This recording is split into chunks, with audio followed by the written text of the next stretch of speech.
a cheer for Matt.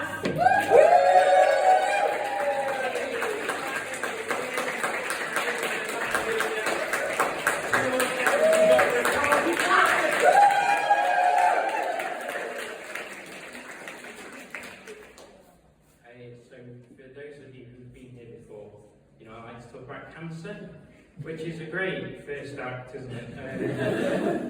And I'm sorry, I've got quite a bad short-term memory, so please do excuse the notes.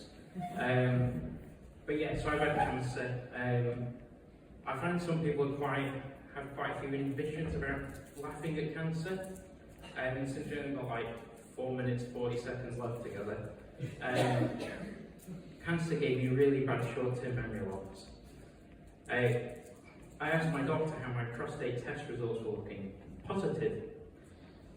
Cancer gave me really bad short-term memory loss. Choosing between chemotherapy and radiotherapy was an easy choice. One was chemo, the other was listening to 101.9 FM. Classical. I'll go back on that. I was looking at photos of me when I lost my hair. I didn't recognise the person I was looking at. Then I realised I got brain damage. People blame all sorts of my cancer. Fatty foods, alcohol, stress, bollocks.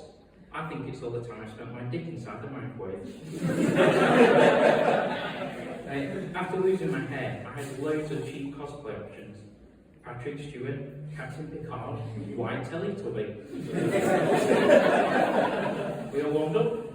Great. So recently I saw a post asking for someone to do a bit on sex and intimacy. I thought, great, what better viewpoint than cancer? Surprisingly, I didn't get the spot. But I was thinking about it afterwards. I think, what's sexier than cancer? It's really intimate. It's like half the time it's people asking for samples of your bodily fluids. The other time it's you just handing over samples of your bodily fluids. And the amount of people I showed my genitals to, whew. In reality though, cancer and sex go together about as well as cancer and sex.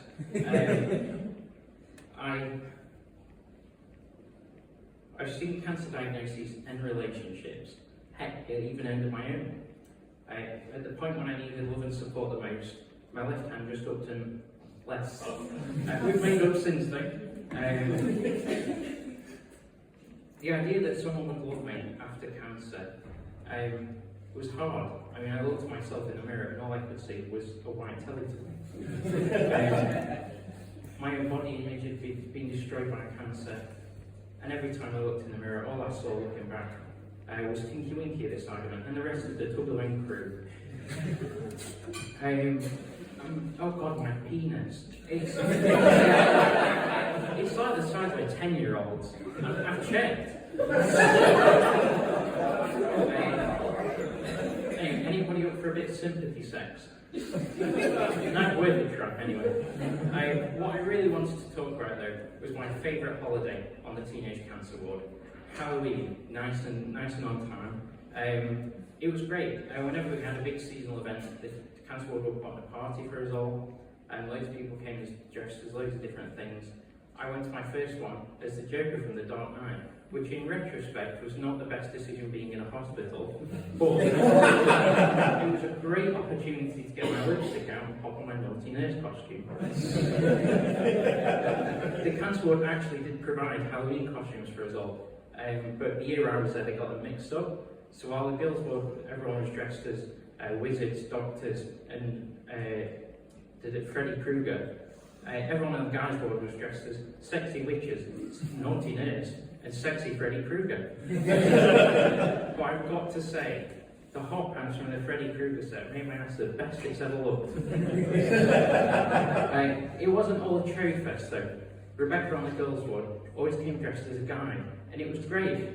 People started to take her seriously. They thought she was a real person, and even doctors took her seriously. Best of all, no one thought when she got angry it was because of her vagina.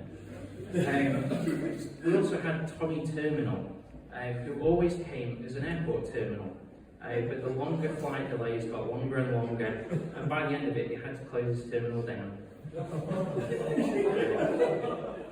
Anyway, I'm glad you've all been able to laugh at cancer. Thank you very much.